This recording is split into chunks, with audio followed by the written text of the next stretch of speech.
Oke, ini ringkasan singkat soal pengungkapan kasus penculikan dan perdagangan anak. Bilkis ya, infonya dari Polrestabes Makassar. Jadi kasus ini tuh heboh banget. Bilkis, balita umur 4 tahun, diculik di Makassar, ketemunya malah di Jambi.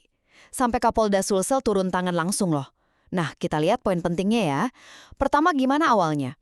Jadi si Bilkis ini diculik sama SY. Dia ini PRT pas lagi main di taman. Parahnya, SY ini langsung nawarin Bilkis di Facebook.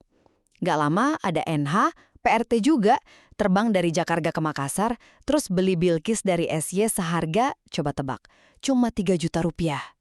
Kedua, ternyata ini jaringannya berlapis. Si NH ini bawa Bilkis ke Jambi, terus dijual lagi ke pasangan AS dan MA.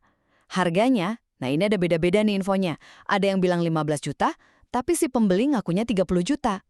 Si NH ini juga ngaku udah 3 kali jadi perantara adopsi ilegal.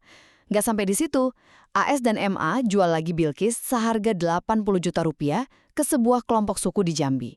Gila ya, mereka juga ngaku udah jual beli 10 anak lain lewat TikTok sama WhatsApp. Akhirnya, soal penemuan dan proses hukumnya. Untungnya nih, setelah 6 hari dicari, polisi berhasil nemuin Bilkis di Jambi dan bawa pulang. Keempat tersangka, SY, NH, AS, MA, sekarang udah ditahan. Mereka kena pasal berlapis dari UU Perlindungan Anak sama UU TPPO. Ancamannya bisa sampai 15 tahun penjara. Motifnya?